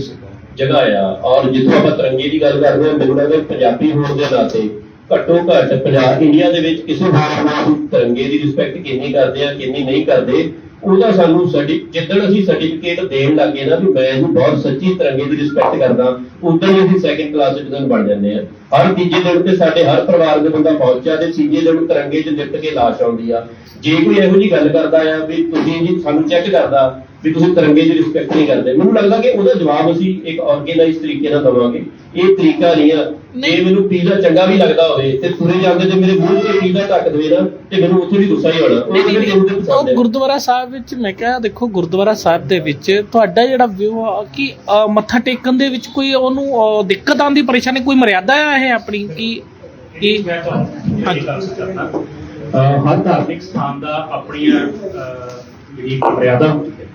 ਜਿਵੇਂ ਭਾਰਤ ਦੇ ਵਿੱਚ ਬਹੁਤ ਸਾਰੇ ਮੰਦਿਰ ਨੇ ਇਹੋ ਜਿਹੇ। ਸਾਊਥ ਦੇ ਵਿੱਚ ਵੀ ਇੱਕ ਇਹੋ ਜਿਹਾ ਮੰਦਿਰ ਹੈਗਾ ਜਿੱਥੇ ਤੁਸੀਂ ਬਿਨਾਂ ਧੋਤੀ ਪਾਏ ਤੋਂ ਬਿਨਾਂ ਐਂਟਰ ਨਹੀਂ ਕਰ ਸਕਦੇ। ਹੁਣ ਨਾ ਤਾਂ ਧੋਤੀ ਦੇ ਪ੍ਰਤੀ ਕਿਸੇ ਦੀ ਕੋਈ ਆਸਥਾ ਤੇ ਨਾ ਕਿਸੇ ਦੀ ਨਫ਼ਰਤ। ਸੋ ਇਹ ਹਰ ਧਰਮ ਦੇ ਇਹ ਨਹੀਂ ਵੀ ਤੁਸੀਂ ਜਦੋਂ ਇਹਨੂੰ ਕਹਿੰਦੇ ਹੋ ਵੀ ਤਿਰੰਗਾ, ਬੇਸਿਕਲੀ ਜੇ ਉਸ ਲੜਕੀ ਦੇ ਚਿਹਰੇ ਤੇ ਕੈਨੇਡਾ ਦਾ ਫਲੈਗ ਹੁੰਦਾ, ਅਮਰੀਕਾ ਦਾ ਫਲੈਗ ਹੁੰਦਾ ਤੇ ਸੇਵਾਦਾਰ ਦਾ ਆਨਸਰ ਤਾਂ ਵੀ ਇਹ। ਸੋ ਇਹਦਾ ਮਤਲਬ ਕੀ ਹੈ ਵੀ ਇੱਕ ਡਿਸਪਲਿਨ ਹੁੰਦਾ ਹਰ ਧਾਰਮਿਕ ਸਥਾਨ ਦਾ। ਅਦਰਵਾਈਜ਼ ਕੀ ਹੈ ਕਿ ਉੱਥੇ ਇੱਕ ਟੂਰਿਸਟ ਪਲੇਸ ਬਣ ਜਿਹੜਾ ਕਿ ਆਲਮੋਸਟ ਬਣਾ ਦਿੱਤਾ ਗਿਆ। ਲੋਕਾਂ ਦਾ ਉੱਥੇ ਹਰ ਰੋਜ਼ ਬੈਠਣਾ, ਉਹ ਬਿਲਕੁਲ ਉਵੇਂ ਬਿਹੇਵ ਕਰਦੇ ਨੇ ਜਿਵੇਂ ਅਟਾਰੀ ਬਾਰਡਰ ਤੇ ਜਾਂ ਜਿਵੇਂ ਵਾਹਗਾ ਬਾਰਡਰ ਤੇ ਕਰਦੇ ਨੇ ਜਾਂ ਕਿਸੇ ਹੋਰ ਜਲਿਆਂਵਾਲੇ ਬਾਗ ਦੇ ਵਿੱਚ ਜਿਵੇਂ ਬਹਿਸ ਕਰਦੇ ਨੇ। ਉੱਥੇ ਜਲਿਆਂਵਾਲੇ ਬਾਗ ਦੇ ਵਿੱਚ ਇਹੋ ਜਿਹੀ ਕੋਈ ਬਹਿਸ ਹੋਵੇ ਤੇ ਸਧਾਰਨਤਾ, ਪਰ ਦਰਬਾਰ ਸਾਹਿਬ ਦੇ ਵਿੱਚ ਹੁੰਦੀ ਹੈ ਤਾਂ ਉੱਥੇ ਮਰਿਆਦਾ ਦੀ ਉਲੰਘਣਾ। ਉੱਥੇ ਤੁਸੀਂ ਉੱਚੀ ਵੀ ਬੋਲ ਕੇ ਕਿਸੇ ਨੂੰ ਆਵਾਜ਼ ਮਾਰੋਗੇ ਤਾਂ ਤੁਹਾਨੂੰ ਸੇਵਾਦਾਰ ਕਹਿਣ ਆ ਜਾਏਗਾ ਕਿ ਤੁਸੀਂ ਫੜੀ ਹੈ ਨਾ। ਇਹ ਇੱਕ ਡਿਸਪਲਿਨ ਹੈ, ਇੱਕ ਮਰਿਆਦਾ ਹੈ। ਉੱਥੇ ਕਿਸੇ ਵੀ ਦੇਸ਼ ਦਾ ਫਲੈਗ, ਜਦੋਂ ਇੱਕ ਧਾਰਮਿਕ ਸਥਾਨ ਹੈ ਉੱਥੇ ਸਵਾਏ ਨਿਸ਼ਾਨ ਸਾਹਿਬ ਦੁਨੀਆ ਦੇ ਜਿੰਨੇ ਦੇਸ਼ ਨੇ ਕਿਸੇ ਵੀ ਦੇਸ਼ ਦਾ ਫਲੈਗ ਐਂਟਰ ਨਹੀਂ ਕਰ ਸਕਦੇ। ਉੱਥੇ ਇੱਕ ਡਰੈਸ ਕੋਡ ਦੀ ਮਰਿਆਦਾ ਹੈ, ਤੁਸੀਂ ਸ਼ਾਰਟ ਡਰੈਸ ਪਾ ਕੇ ਵੀ ਨਹੀਂ ਜਾ ਸਕਦੇ ਚਾਹੇ ਬੰਦਾ ਹੀ ਹੋਵੇ, ਹੈ ਨਾ। ਸੋ ਇਹ ਇੱਕ ਡਿਸਪਲਿਨ ਹੈ, ਮੈਨੂੰ ਲੱਗਦਾ ਉਹਦੀ ਰਿਸਪੈਕਟ ਕਰਨੀ ਚਾਹੀਦੀ ਹੈ। ਜਿਹੜਾ ਇਸ਼ੂ ਅੱਜ ਤੱਕ 400 ਸਾਲ ਦੇ ਵਿੱਚ ਕਦੀ ਕਿਸੇ ਨੇ ਰੇਜ਼ ਨਹੀਂ ਕੀਤਾ, ਅੱਜ ਕੀਤਾ ਜਾ ਰਿਹਾ। ਤੇ ਇੱਥੋਂ ਇਹ ਜਿਹੜਾ IT ਸੈੱਲ ਜਿਹਨੇ ਇਸ਼ੂ ਐਕਚੁਅਲੀ ਖੜਾ ਕੀਤਾ, ਉਹਦੀ ਗੰਭੀਰਤਾ ਕਿੱਥੇ ਤੱਕ ਵੱਧ ਚੁੱਕੀ ਹੈ ਔਰ ਕਿੰਨੀ ਇੰਪੋਰਟੈਂਸ ਹੈ ਇਸ ਟਾਈਮ ਉਹਨੂੰ ਕਾਊਂਟਰ ਕਰਨ ਦੀ, ਇਸ ਤੋਂ ਆਪਾਂ ਅੰਦਾਜ਼ਾ ਲਗਾ ਸਕਦੇ ਹਾਂ ਕਿ ਅੱਜ ਅਸੀਂ ਉਸ ਇਸ਼ੂ ਤੇ ਡਿਸਕਸ ਕਰਾਂਗੇ। 4-5 ਦਿਨ ਪਹਿਲਾਂ ਦੀ ਘਟਨਾ ਹੈ ਕਿ ਭਾਰਤ ਦਾ ਨਹੀਂ ਹਿੱਸਾ ਹੈ, ਆਪਣੀ ਮਰਿਆਦਾ ਪੂਰੀ ਹੈ, ਠੀਕ ਹੈ, ਵੱਡੀ ਗੱਲ ਹੈ, ਗੁਰਦੁਆਰਾ ਸਾਹਿਬ ਦੀ ਕੋਈ ਮਰਿਆਦਾ ਹੈ, ਲੇਕਿਨ ਉਹ ਵੀ ਦੇਸ਼ ਦਾ ਹਿੱਸਾ ਹੀ ਨਹੀਂ, ਬਿਲਕੁਲ ਅਗਰ ਨਹੀਂ। ਬਾਰਡਰ ਤੋਂ ਕੋਈ ਟੂਰਿਸਟ ਉੱਥੇ ਜਾਂਦਾ ਤਾਂ ਨੈਚੁਰਲੀ ਉਹਦੀ ਸ਼ਰਧਾ ਹੈ ਕਿ ਮੈਂ ਬਿਲਕੁਲ ਇਹ ਕਹਿ ਰਿਹਾ ਨਹੀਂ। ਇੱਥੇ ਪ੍ਰੋਬਲਮ ਇਹ ਸੀ ਵੀ ਜਿਹੜਾ ਸ਼ਰਧਾਵਾਨ ਹੁੰਦਾ, ਹੁਣ ਜਦੋਂ ਕੋਈ ਕ੍ਰਿਕਟ ਟੀਮ ਜਾਂ ਕੋਈ ਹਾਕੀ ਟੀਮ ਜਦੋਂ ਜਿੱਤ ਕੇ ਆਉਂਦੀ ਹੈ ਤਾਂ ਉਹ ਆਪਣੀਆਂ ਟੀਮ ਦੀਆਂ ਟੀ-ਸ਼ਰਟਸ ਪਾ ਕੇ ਆਉਂਦੇ। 99% ਉਸ ਟੀ-ਸ਼ਰਟ ਦੇ ਉੱਤੇ ਫਲੈਗ ਹੁੰਦਾ, ਜਿਹੜੀ ਵੀ ਦੇਸ਼ ਦੀ ਟੀਮ ਆ। ਹਾਲੀ ਦੀ ਘੜੀ ਦੇ ਵਿੱਚ ਵੀ ਜਦੋਂ ਹਾਕੀ ਟੀਮ ਨੇ ਉੱਥੇ ਵਿਜ਼ਿਟ ਕੀਤਾ ਤਾਂ ਸਾਰੀਆਂ ਦੀ ਟੀ-ਸ਼ਰਟਸ ਤੇ ਤਿਰੰਗੇ ਦੇ ਤੌਰ ਤੇ ਫਲੈਗ ਹੈਗਾ ਸੀ। ਜਦੋਂ ਤੁਸੀਂ ਬਹਿਸ ਕਰਦੇ ਹੋ ਉੱਥੇ ਇੱਕ ਸ਼ੱਕ ਪੈਦਾ ਹੁੰਦਾ, ਜਿਵੇਂ ਜਗਦੀਸ਼ ਟਾਈਟਲਰ ਵਾਲੇ ਕੇਸ ਦੇ ਵਿੱਚ ਇੱਕ ਨੌਜਵਾਨ ਨੇ ਟਾਈਟਲਰ ਦੀ ਫੋਟੋ ਲਾ ਕੇ ਦਰਬਾਰ ਸਾਹਿਬ ਫੋਟੋ ਖਿੱਚੀ ਸੀ, ਉਹਦੇ ਤੇ FIR ਵੀ ਦਰਜ। ਸੋ ਜਦੋਂ ਤੁਸੀਂ ਇਸ ਤਰੀਕੇ ਨਾਲ ਅਫੈਂਸਿਵ ਹੋ ਕੇ ਬਿਹੇਵ ਕਰਦੇ ਹੋ, ਬਹਿਸ ਕਰਦੇ ਹੋ, ਤੁਹਾਡੀ ਮਨਸ਼ਾ ਤੇ ਸ਼ੱਕ ਉੱਥੇ ਖੜਾ ਹੋ। ਤੇ ਮੈਨੂੰ ਲੱਗਦਾ ਵੀ ਕਿਸੇ ਵੀ ਉਹਨਾਂ ਨੇ ਸੇਵਾਦਾਰਾਂ ਨੇ ਵੀ ਐਸੇ ਪਿਛਲੀਆਂ ਘਟਨਾਵਾਂ ਤੋਂ ਬਹੁਤ ਕੁਝ ਸਿੱਖਿਆ। ਸੋ ਅੰਦਰ ਜਾ ਕੇ ਕੋਈ ਕੰਟਰੋਵਰਸੀ ਨਾ ਕ੍ਰੀਏਟ ਹੋ, ਤੁਹਾਡੇ ਬਿਹੇਵੀਅਰ ਤੋਂ ਜੱਜਮੈਂਟ ਹੋ ਜਾਂਦੀ ਹੈ। ਹਾਂ, ਇਸ ਚੀਜ਼ ਨੂੰ ਦੋਵਾਂ ਪਾਸਿਆਂ ਤੋਂ ਹੋਰ ਬੈਟਰ ਤਰੀਕੇ ਨਾਲ ਹੈਂਡਲ ਕੀਤਾ ਜਾ ਸਕਦਾ, ਇੱਕ ਦੂਜੇ ਨੂੰ ਕਨਵੇ ਕੀਤਾ ਜਾ ਸਕਦਾ। ਜਿਹੜੇ ਇੰਡੀਆ 'ਚ ਰਹਿੰਦੇ ਉਹਨਾਂ ਉਹਨਾਂ ਉੱਥੇ ਆਉਂਦੇ ਆ ਸਾਡੇ ਕਈ ਭਾਈਚਾਰਿਆਂ ਦੇ ਵਿੱਚ ਇਸ ਤਰ੍ਹਾਂ ਦੇ ਜਿਹੜੇ ਬਜ਼ੁਰਗ ਆ ਜਾਂ ਆਹ ਜਾਂ ਉੱਥੇ ਬੈਠੇ ਹੁੰਦੇ ਆ ਸੇਵਾ ਕਰਦੇ ਆ ਜਾਂ ਕੀਰਤਨ ਸੁਣਦੇ ਉਹਨਾਂ ਦੀਆਂ ਫੋਟੋਆਂ ਖਿੱਚਦੇ ਉਹਨਾਂ ਨੂੰ ਕੋਈ ਨਹੀਂ ਰੋਕਦਾ ਉਹ ਜਿਹੜੇ ਬਾਹਰ ਮੈਂ ਇਹ ਚਾਹੁੰਦੇ ਆ ਵੀ ਅਸੀਂ ਦਰਬਾਰ ਸਾਹਿਬ ਦੀ ਮਰਿਆਦਾ ਤੇ ਨਹੀਂ ਡਿਸਕਸ ਕਰ ਰਹੇ ਸੋ ਜਿਹੜਾ ਰੈਲੇਵੈਂਟ ਇਸ਼ੂ ਹੈ ਮੈਂ ਇਹ ਕਹਿ ਰਿਹਾ ਵੀ ਜਿਹੜੀ ਕੈਂਪੇਨਸ 4-5 ਦਿਨ ਪਹਿਲਾਂ ਘਟਨਾ ਸੀਗੀ, ਇੱਕ ਗੁਆਂਢੀ ਦੇ ਨਾਲ ਰੰਜਿਸ਼ ਸੀਗੀ ਤੇ ਗੁਟਕਾ ਸਾਹਿਬ ਦੀ ਬੇਅਦਬੀ ਕਰਕੇ ਉਹਨਾਂ ਤੇ ਐਲੀਗੇਸ਼ਨ ਲਗਾ ਰਹੇ ਨੇ ਹੰਸ ਸਿੰਘ ਦੀ, ਉਸ ਨੂੰ ਤੁਸੀਂ ਕਿਸ ਨਜ਼ਰ ਨਾਲ ਦੇਖੋਗੇ? ਦੇਖੋ ਮੈਂ ਤੁਹਾਨੂੰ ਪਹਿਲਾਂ ਹੀ ਸਾਰੀ ਗੱਲ ਜਿਹੜੀ ਘਟਨਾ ਸੋਸ਼ਲ ਮੀਡੀਆ ਤੇ ਚੱਲ ਰਹੀ ਹੈ ਉਹਦੇ ਤੱਥ ਕੀ ਨੇ, ਇਹ social ਉਹਦੇ 'ਚ media ਦੇਖੋ ਕੋਈ ਇਹ ਤਾਂ ਹੈ ਨਹੀਂ ਵੀ ਅਸੀਂ ਇਹ ਕਹਿ ਰਹੇ ਹਾਂ ਵੀ ਅਸੀਂ ਕਿਸੇ ਵੀ ਘਟਨਾ ਦੇ ਵਿੱਚ ਸਿੱਖਾਂ ਦਾ ਪੱਖ ਰੱਖਾਂਗੇ, ਨਹੀਂ, ਅਸੀਂ ਸਹੀ ਗਲਤ ਫੈਕਟਸ ਤੁਹਾਡੇ ਲਿਆ ਕੇ ਅੱਗੇ ਰੱਖਾਂਗੇ ਕਿ ਕਿਹਦੀ ਗਲਤੀ ਦੇ ਨਾਲ ਇਹ ਘਟਨਾ ਹੋਈ ਹੈ ਔਰ ਉਸ ਘਟਨਾ ਦੇ ਬਹਾਨੇ ਜਿਹੜਾ ਨਫ਼ਰਤੀ ਪ੍ਰਚਾਰ ਕੀਤਾ ਜਾ ਰਿਹਾ ਉਹਨੂੰ ਕਿਵੇਂ ਕਾਊਂਟਰ ਕਰਨਾ। ਦੇਖੋ ਕਿਸੇ ਵੀ ਫੇਕ ਨਿਊਜ਼ ਨੂੰ, ਕਿਸੇ ਵੀ ਹੇਟ ਕੈਂਪੇਨ ਨੂੰ ਕਾਊਂਟਰ ਕਰਨ ਦਾ ਇੱਕੋ ਹੀ ਤਰੀਕਾ ਹੈ ਕਿ ਤੁਸੀਂ ਉਹਦੇ ਮੂਹਰੇ ਲਿਆ ਕੇ ਤੱਥ ਤੇ ਸੱਚ ਰੱਖੋ। ਭਾਵੇਂ ਜੇਕਰ ਕੰਮ ਕਰ ਰਹੀ ਹੈ ਕਿ ਸਿਰਫ ਜਲੰਧਰ ਜਾਂ ਆਲੇ ਦੁਆਲੇ ਨਹੀਂ ਸੋਸ਼ਲ ਮੀਡੀਆ ਦਾ ਦਾਇਰਾ ਤਾਂ ਪੂਰੀ ਦੁਨੀਆ ਦੀ ਹੈ, ਕੋਈ ਜਲੰਧਰ ਜਾਂ ਮੈਂ ਤੁਹਾਡੀ ਗੱਲ ਕਰ ਰਿਹਾ, ਤੁਹਾਡੇ ਜਿਹੜੇ ਅਸੀਂ ਟੀਮ ਲੋੜ ਮੁਤਾਬਕ ਵੱਡੀ ਕਰਦੀ ਜਾਵਾਂਗੇ ਕਿਉਂਕਿ ਅਗਰ ਘਟਨਾ ਜਲੰਧਰ ਦੀ ਹੈ ਤੇ ਮੈਨੂੰ ਲੱਗਦਾ ਵੀ ਜੇ ਉਹਦੇ ਉੱਤੇ ਕੋਈ ਨਫ਼ਰਤੀ ਪ੍ਰਚਾਰ ਨੂੰ ਤੱਥਾਂ ਨਾਲ ਕਾਊਂਟਰ ਕਰਨਾ ਤੇ ਕੋਈ ਕੈਨੇਡਾ ਬੈਠਾ ਬੰਦਾ ਵੀ ਕਰ ਸਕਦਾ। ਸੋ ਇਹਦੇ ਨਾਲ ਕੋਈ ਜਗ੍ਹਾ ਦਾ ਲੋਕੇਸ਼ਨ ਜਦੋਂ ਇੱਕ ਪਾਰਟੀ ਕਰਦੀ ਤਾਂ ਦੂਜਾ ਦਾ ਜਵਾਬ ਨਹੀਂ ਕਰਦਾ, ਬਿਲਕੁਲ ਉਹਦੇ ਵਾਸਤੇ ਵੀ ਤੁਸੀਂ ਕੁਝ ਕਰੋਗੇ ਜਾਂ ਸਿਰਫ ਆਪ ਨਹੀਂ ਉਹ ਤੁਹਾਨੂੰ ਜਿੱਦਣ ਮੈਂ ਤੁਹਾਨੂੰ ਛੋਟੀ ਜਿਹੀ ਐਗਜ਼ਾਮਪਲ ਦਿੰਦਾ ਜੀ, ਜਦੋਂ ਤੁਸੀਂ ਨਫ਼ਰਤੀ ਪ੍ਰਚਾਰ ਨੂੰ ਸਪੋਜ਼ ਕਰੋ ਕਾਊਂਟਰ ਕਰਨ ਲੱਗ ਪਏ ਤੇ ਸਰਕਾਰ ਨੇ ਤੁਹਾਡਾ ਟਵਿੱਟਰ ਹੈਂਡਲ ਬੰਦ ਕਰਤਾ, ਉਹ ਤੋਂ ਸਾਬਤ ਹੋ ਜਾਂਦਾ ਵੀ ਇਹਨੂੰ ਕੌਣ ਚਲਾ ਰਿਹਾ। ਨਹੀਂ ਇੱਕ ਗੱਲ ਜਿੱਦਾਂ VIP ਸਿਸਟਮ ਜਿਹੜਾ ਕਲਚਰ ਅੱਜ ਕੱਲ ਪ੍ਰਚਲਿਤ ਹੋਇਆ ਆ, ਇਹਨੂੰ ਇਦਾਂ ਦੀਆਂ ਚੀਜ਼ਾਂ ਨੂੰ ਵੀ ਤੁਸੀਂ ਆਪਣੇ ਹੈਂਡਲ ਦੇ ਉੱਤੇ ਵਿਚਾਰ ਕੀਤਾ ਜਾਊਗਾ? ਨਹੀਂ ਜੇ ਕੁਝ ਰੈਲੇਵੈਂਟ ਹੋਏਗਾ ਅਗਰ ਜਿਹੜੇ ਚੈਨਲ ਬੰਦ ਕੀਤੇ ਗਏ ਪਿਛਲੇ ਦਿਨ ਜਿਹੜੇ ਚੈਨਲ ਬੰਦ ਕੀਤੇ ਗਏ ਨੇ ਉਹਨਾਂ ਬਾਰੇ ਤੁਹਾਨੂੰ ਅਸੀਂ ਉਹਦੇ ਵਿੱਚ ਆਪਣਾ ਪੱਖ ਜਿਹੜਾ ਹੈ ਕਿਉਂਕਿ ਜਿਹੜਾ ਇਹ ਪੱਤਰਕਾਰ ਸੰਮੇਲਨ ਦਮਦਮਾ ਸਾਹਿਬ ਹੋਇਆ ਜ਼ਿਆਦਾਤਰ ਇਹ ਦੇਖਿਆ ਗਿਆ ਕਿ ਜਿਹੜਾ ਬੰਦਾ ਸਿੱਖਾਂ ਵਾਲੇ ਪਾਸੇ ਦੀ ਕੋਈ ਗੱਲਬਾਤ ਕਰਦਾ ਉਹਦਾ ਚੈਨਲ ਜ਼ਿਆਦਾ ਬੰਦ ਕੀਤਾ ਜਾਂਦਾ ਹੈ ਤੇ ਜਿਹੜਾ ਆਮ ਕੋਈ ਇਹਨੂੰ ਜੇ ਆਪਾਂ ਇਹ ਕਹਿ ਲਈਏ ਵੀ ਜਿਹੜਾ ਸਹੀ ਪੱਖ ਰੱਖਦਾ ਹੈ ਉਹ ਨਿਸ਼ਾਨੇ ਤੇ ਬਹੁਤ ਸਾਰੇ ਬੰਦਿਆਂ ਨੇ ਇਸ ਵਾਰ ਇਦਾਂ ਨਹੀਂ ਹੋਇਆ ਵੀ ਉਹਨਾਂ ਨੇ ਸਿੱਖਾਂ ਦਾ ਕੋਈ ਇੱਕ ਪਾਸੜ ਪੱਖ ਰੱਖਿਆ ਤੇ YouTube ਚੈਨਲ ਬੰਦ ਕਰ ਦਿੱਤਾ, ਉਹਨਾਂ ਨੇ ਨਿਰਪੱਖ ਪੱਖ ਰੱਖਿਆ, ਸੱਚ ਤੇ ਫੈਕਟਸ ਤੇ ਗੱਲ ਕੀਤੀ, ਉਹ ਬੰਦ ਹੋ ਗਈ। BBC ਕਿਹੜਾ ਸਿੱਖਾਂ ਦੇ ਫੇਵਰ 'ਚ ਹੀ ਕੋਈ ਇੱਕ ਪਾਸੜ ਕੋਈ ਸਿੱਖਾਂ ਦਾ ਅਦਾਰਾ ਤਾਂ ਹੈ ਨਹੀਂ, ਉਹਨੂੰ ਕਿਉਂ ਬੰਦ ਕੀਤਾ ਗਿਆ? ਬਹੁਤ ਸਾਰੇ ਚੈਨਲ ਜਿਵੇਂ ਔਨ 에ਅਰ ਹੈ, ਡੇਲੀ ਪੋਸਟ ਹੈ, ਉਹ ਮਤਲਬ ਜਦੋਂ ਉਹਨਾਂ ਨੇ ਕੋਈ ਨਿਊਟਰਲ ਗੱਲ ਕੀਤੀ ਸਰਕਾਰ ਨੇ ਬੰਦ ਕਰ ਦਿੱਤਾ। BBC ਦੀ ਫੇਵਰ ਨਾ ਕਰੀ, BBC ਦਾ ਹਿਸਟਰੀ ਚੈੱਕ ਕਰ ਲਓ, ਉਹਨਾਂ ਨੇ ਅੱਜ ਤੱਕ ਦੀ ਇੰਡੀਅਨ ਫੇਵਰ ਲਿਖਿਆ ਹੀ ਨਹੀਂ, ਉਹ ਤੁਸੀਂ ਹਿਸਟਰੀ ਚੈੱਕ ਕਰ ਲਈਓ। ਮੈਂ ਫਿਰ ਇਹ ਕਹਿ ਰਿਹਾ ਵੀ ਜਿਸ ਇਸ਼ੂ ਕਰਕੇ ਬੰਦ ਕੀਤਾ ਹੈ ਉਹ ਸਾਡੇ ਲਈ ਤਾਂ ਰੈਲੇਵੈਂਟ ਹੈ। ਉਹਨਾਂ ਨੇ ਉਹ ਇਸ਼ੂ ਚੈੱਕ ਕਰਿਆ ਬਟ ਉਹਦੀ ਟੋਟਲ ਸ਼ੁਰੂ ਤੋਂ ਲੈ ਕੇ ਐਂਡ ਤੱਕ ਅੱਜ ਤੱਕ ਦੀ ਹਿਸਟਰੀ ਚੈੱਕ ਕਰ ਲਿਓ, ਉਹ ਕਦੀ ਇੰਡੀਆ ਦੇ ਫੇਵਰ 'ਚ ਨਹੀਂ ਲਿਖਦੇ। ਚਲੋ ਇਹ ਮਤਲਬ ਅਸੀਂ ਤਾਂ ਇਹ ਕਹਿੰਦੇ ਵੀ ਜਿਹੜਾ ਸੋਸਾਇਟੀ ਦੇ ਸਮਾਜ ਦੇ ਪੱਖ 'ਚ ਹੋਵੇ ਉਹਨਾਂ ਨੂੰ ਉਦੋਂ ਦਾ ਹੀ ਦਰਦ ਦੇਸ਼ ਦਾ। ਸਾਡੇ ਕੋਲ ਹਾਲੇ ਕੋਈ ਇਹੋ ਜਿਹਾ ਸਿਸਟਮ ਨਹੀਂ ਹੈ ਵੀ ਜਿੱਥੇ ਅਸੀਂ BBC ਦੀ ਕ੍ਰੈਡੀਬਿਲਿਟੀ ਚੈੱਕ ਕਰ ਸਕੀਏ, ਜਦੋਂ ਉਸ ਕਪੈਸਿਟੀ ਜਾਵਾਂਗੇ। ਆਪਣੀ ਗੱਲ ਕਰੋ, BBC ਨੂੰ ਛੱਡ ਦਿਓ। ਮੈਂ ਵੀ ਉਹੀ ਕਹਿ ਰਿਹਾ ਵੀ ਆਪਾਂ ਆਪਣੀ ਗੱਲ ਕਰੀਏ, ਆਪਾਂ BBC ਦੀ ਕਰ ਲਾਂਗੇ। ਠੀਕ ਹੈ ਜੀ, ਸ਼ੁਕਰੀਆ ਜੀ, ਬਹੁਤ ਬਹੁਤ ਧੰਨਵਾਦ। ਤੁਸੀਂ ਪਲੀਜ਼ ਚਾਹ ਛੱਡ ਕੇ ਜਾਓ ਔਰ ਇੱਕ ਵਾਰੀ